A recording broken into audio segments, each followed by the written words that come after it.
ഇപ്പോൾ Sabarimala കർമ്മസമിതി general convener Shri എസ്.ജെ.ആർ. Kumar കൂടി നമ്മളോടൊപ്പം ചേരുന്നുണ്ട്. ശ്രീ എസ്.ജെ. കുമാർ, ഇതുവരെ കഴിഞ്ഞില്ലേ അയ്യപ്പഭക്തരെ വെല്ലുവിളിച്ച് എന്നാണ് ഭക്തർ ചോദിക്കുന്നത്.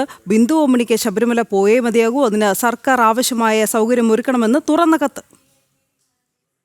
ഈ ആഗോള അയ്യപ്പ സംഗമം നടത്തുന്നതിന്റെ ഉദ്ദേശം തന്നെ ഇത് ബിന്ദു അമ്മിണിയും അതുപോലെ തന്നെ ഈ അവിടെ പ്രവേശിക്കാൻ പാടില്ല എന്ന് നിഷ്കർഷിച്ചിരിക്കുന്ന വനിതകളെയും അതുപോലെ തന്നെ മാവോയിസ്റ്റുകളെ നമ്മൾ നേരത്തെ കണ്ടു, മനിതി സംഘം തുടങ്ങിയ ശബരിമലയുടെ ആചാരാനുഷ്ഠാനങ്ങളെയൊക്കെ നശിപ്പിക്കാൻ ആഗോളതലത്തിൽ തന്നെ നടക്കുന്ന ഒരു കോൺസ്പിറസിയുടെ ഭാഗമായിട്ട് പല ആളുകളും പല സ്ഥലങ്ങളിൽ നിന്ന് ശബരിമലയിൽ എത്താനായിട്ടുള്ള ഒരു അനുവാദം കൂടെ നൽകുന്ന തരത്തിലാണ് ഈ ആഗോള അയ്യപ്പ സംഘം എന്ന് പറയുന്നത്.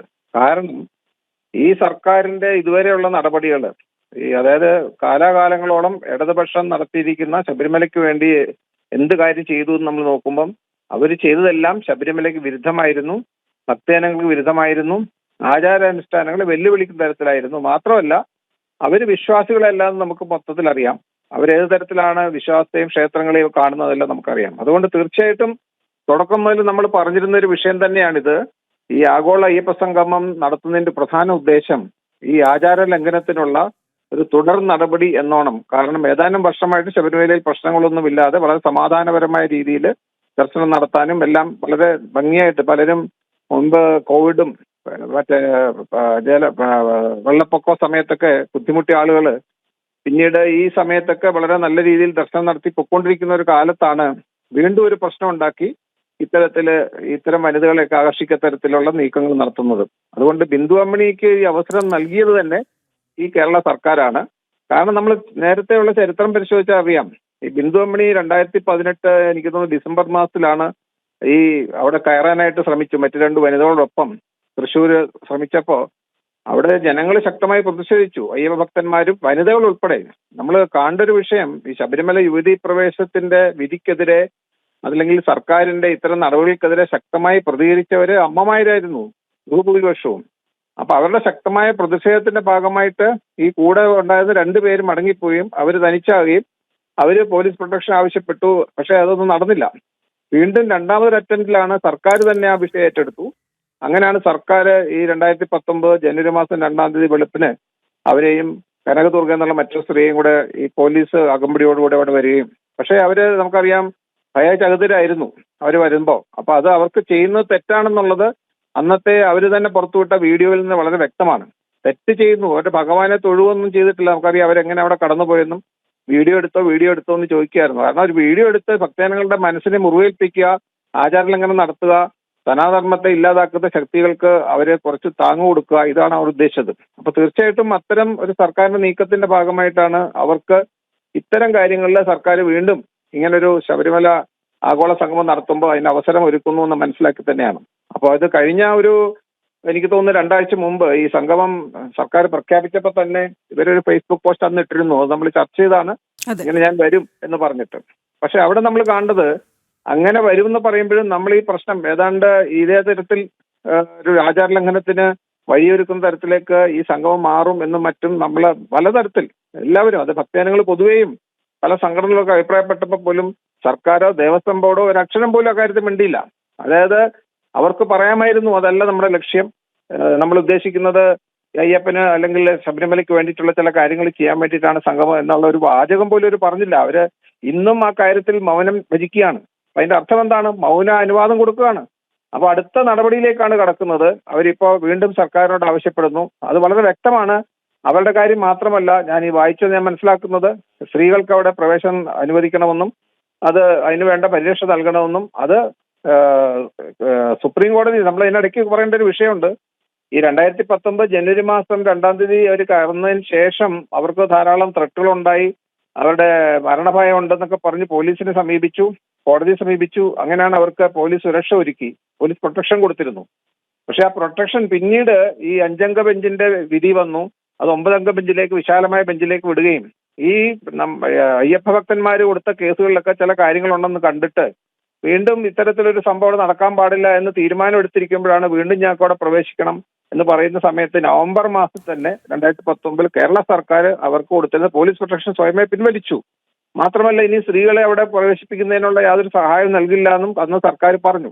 പക്ഷെ അതിന് പുറകെ അവർ സുപ്രീം കോടതി സമീപിക്കുകയും സുപ്രീം കോടതി അനുവദിച്ചില്ല. അവർ പറഞ്ഞു നിങ്ങൾക്ക് വിധി വരുന്നിടം 9 ബെഞ്ചിന്റെ വിധി വരുന്നിടം വരെ കാത്തിരുന്നേ മതിയാവൂ. ഇപ്പോൾ അവിടെ വളരെ കലുഷിതമായ ഒരു അന്തരീക്ഷമാണ്, പോകാൻ പാടില്ല, അതുകൊണ്ട് നിങ്ങൾക്ക് ഈ അവരുടെ പെറ്റീഷൻ തള്ളിക്കളഞ്ഞു. എന്നിട്ട് അതായത് കോടതി വിധി അത് നിലനിൽക്കുമ്പോഴാണ് വീണ്ടും അവർ ശ്രമിക്കുന്നത് എന്നുള്ളത് തന്നെ ശരിക്കും ഒരു കോടതി അലക്ഷ്യത്തിന്റെ സംഭവം കൂടി ഇതിനകത്ത് വരുന്നുണ്ട്. എന്തായാലും നമ്മൾ കാണേണ്ട കാഴ്ച ഇപ്പോൾ ഇവര് ഒറ്റയ്ക്കായിരിക്കില്ല, അവർ പലരെയും കൂടെ കൂട്ടി വരുന്ന കാര്യമൊക്കെ നേരത്തെ പറഞ്ഞിരുന്നു. ഇപ്പൊ മറ്റു പലരെയും പ്രവേശിപ്പിക്കുമെന്ന് പറയുന്നുണ്ട്. അപ്പൊ തീർച്ചയായിട്ടും ഈ സംഗമം അവിടെ എന്താണ് സംഭവിക്കാൻ പോകുന്നതെന്ന് നമുക്ക് മനസ്സിലാക്കണം. ഒരു കാര്യം ഞാൻ വ്യക്തമാക്കാൻ ഉദ്ദേശിക്കുകയാണ്. 2019 പോലീസിന്റെ സകമ്പടിയോടെ അവർ വേഷപ്രച്ഛന്നരായിട്ടാണ് ഇവിടെ വന്നത്. അതല്ലാതെ നേരെ അവർക്ക് വരാൻ പറ്റിയിട്ടില്ല.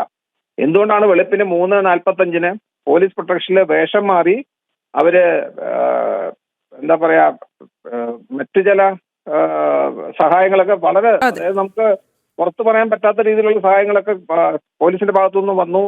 അതുപോലെ ട്രാൻസ്ജെൻഡർ ആണെന്നുള്ള രീതിയിൽ കടന്നു വരുമ്പോൾ പലരും ചോദിച്ചപ്പോൾ ട്രാൻസ്ജെൻഡർ ആണെന്നുള്ള ഉത്തരം കൊടുത്ത് അങ്ങനെ പ്രവേശിച്ചാണ്. പക്ഷേ ഇനിയും അത്തരത്തിലൊരു പ്രവേശനം അവിടെ ഉണ്ടാകാൻ സാധിക്കില്ല. അത്തരത്തിൽ എന്തെങ്കിലും ബിന്ദുവമ്മണി എന്നല്ല, ആരായാലും ശരി ഈ ശബരിമല ക്ഷേത്രത്തിന്റെ ഈ ആചാരപരമായ കാര്യങ്ങളിൽ അടിസ്ഥാനപരമായിട്ടുള്ള ഇത്തരം വിഷയങ്ങളിൽ കടന്നു കയറി ആചാരങ്ങളോ അനുഷ്ഠാനങ്ങളോ നശിപ്പിക്കാനോ വിശ്വാസ സമൂഹത്തെ വെല്ലുവിളിക്കാനോ ശ്രമിക്കുന്നത് ഇനി ഒരു കാരണവശാലും നടക്കാൻ പോകുന്നില്ല. അതായത് ആഗോളതലത്തിൽ തന്നെ ഇന്ന് വിഷയം ചർച്ചയാണ്. നമുക്കറിയാം എന്തുകൊണ്ടാണ് സ്റ്റാലിൻ പോലും ഇതിൽ പിന്മാറിയെന്ന് ശക്തമായ പ്രതിഷേധമുണ്ട്. ഇത് കേരളത്തിൽ മാത്രമല്ല, കേരളത്തിനേക്കാൾ കൂടുതൽ പ്രതിഷേധം മറ്റ് സംസ്ഥാനങ്ങൾ നടക്കുന്നുണ്ട്. നമ്മളവിടെ എല്ലാം ശക്തമായ രീതിയിൽ ഇതിന് പ്രചരണം നൽകിക്കൊണ്ടിരിക്കുന്നു. അതായത് മറ്റ് മിനിസ്റ്റർമാരെയും അതുപോലെ തന്നെ MLA-മാരുടെയും ഒക്കെ സഹായം അഭ്യർത്ഥിക്കുന്നുണ്ട് ഈ വിഷയത്തിൽ. അതുകൊണ്ട് തീർച്ചയായിട്ടും ഇത്തരത്തിൽ എന്തെങ്കിലും നീക്കോടെ നടന്നാൽ അതിശക്തമായ പ്രക്ഷോഭം മാത്രമല്ല, അതിൽ ഏതറ്റം വരെയും, അതായത് ശബരിമലയിലെ വിശ്വാസം സംരക്ഷിക്കുന്നതിന് ഏതറ്റം വരെയും പോകാൻ ഇന്ന് വിശ്വാസ സമൂഹം തയ്യാറാണ്. 2018 ഹിന്ദുക്കളല്ല ഇന്നുള്ളത്. 2025 ഹിന്ദുവിന് അതിശക്തമായ രീതിയിലുള്ള യോജിപ്പുണ്ട്, ഐക്യമുണ്ട്. അതുകൊണ്ട് അത് നടക്കാൻ പോകുന്നില്ല. അതുകൊണ്ട് ഒറ്റ കാര്യമേ എനിക്ക് പറയാനുള്ളൂ, ഈ വളരെ പ്രശ്നത്തിലായി കഴിഞ്ഞാൽ ഓൾറെഡി നമുക്കറിയാം പലരും ഇപ്പൊ ഇന്നത്തെ ഒരു പത്രസമ്മേളനം കണ്ടു. പ്രതിപക്ഷ നേതാവ് ശ്രീ VD സതീശൻ പറയുന്നുണ്ടായിരുന്നു, എന്റെ പേര് അതിനകത്ത് ഉൾപ്പെടുത്തി, ഞാൻ അറിഞ്ഞിട്ടില്ല, എന്നെ അനുവാദം ചോദിച്ചിട്ടില്ല, ഞാൻ അതിനകത്ത് പോകുന്നില്ല. അപ്പോൾ അതായത് ഇന്നിപ്പോ ആരൊക്കെ ആയിരിക്കും അവിടെ പോകുന്നതെന്ന് ഇപ്പൊ നമുക്ക് മനസ്സിലാവുന്നുണ്ട്. അതായത് അത്തരത്തിൽ ഇനി ഈ സംഗമം നടത്തിക്കഴിഞ്ഞാൽ അവിടെ ശബരിമലയിലെ ഇന്ന് നിലനിൽക്കുന്ന അന്തരീക്ഷം കലുഷിതമാകും. അതുകൊണ്ട് യാതൊരു കാരണവശാലും ഇങ്ങനെയുള്ള നീക്കത്തിന് പോകരുത്. അവിടെ എന്തെങ്കിലും ബുദ്ധിമുട്ടുണ്ടാകുന്ന പ്രശ്നങ്ങൾ ഉണ്ടായാൽ, അന്തരീക്ഷം കലുഷിതമായാൽ, ക്രമസമാധാനത്തിൽ തകരാറിലായാൽ അതിന്റെ പൂർണ്ണ ഉത്തരവാദിത്വം കേരളത്തിലെ ബഹുമാനപ്പെട്ട മുഖ്യമന്ത്രിക്കും ഈ സർക്കാരിനുമായിരിക്കും എന്നുള്ള യാതൊരു തർക്കവുമില്ല. അതുകൊണ്ട് തീർച്ചയായിട്ടും ഇത്തരത്തിൽ ഈ നയങ്ങൾ വ്യക്തമാക്കണമെങ്കിലും ഉണ്ടായിരുന്നിട്ട് കാര്യമില്ല. എത്രയും പെട്ടെന്ന് അവരെടുത്ത തീരുമാനം പിൻവലിക്കണം. ഈ സംഗമം ഇന്ന കാര്യങ്ങൾ കൊണ്ട് പിൻവലിക്കുന്നെന്നും അത് വേണമെങ്കിൽ മറ്റൊരു സമയത്ത് മറ്റൊരു സ്ഥലത്ത് വളരെ കൃത്യമായിട്ട് അവർക്ക് നടത്താം. ഒരിക്കലും പമ്പ പോലെ ഈ ശബരിമലയുടെ ഭാഗമായിട്ട് പമ്പ ഗണപതിയുടെ മുന്നിലാണ്. പമ്പ ഗണപതിയുടെ മുന്നിലെന്ന് നമുക്ക് ആലോചിച്ചാൽ അറിയാം. ഇതേ പാർട്ടി മാർക്സിസ്റ്റ് പാർട്ടിയിൽപ്പെട്ട സ്പീക്കർ, ബഹുമാനപ്പെട്ട സ്പീക്കർ പറഞ്ഞ എന്താണ്, ഗണപതി മിത്താണെന്ന്.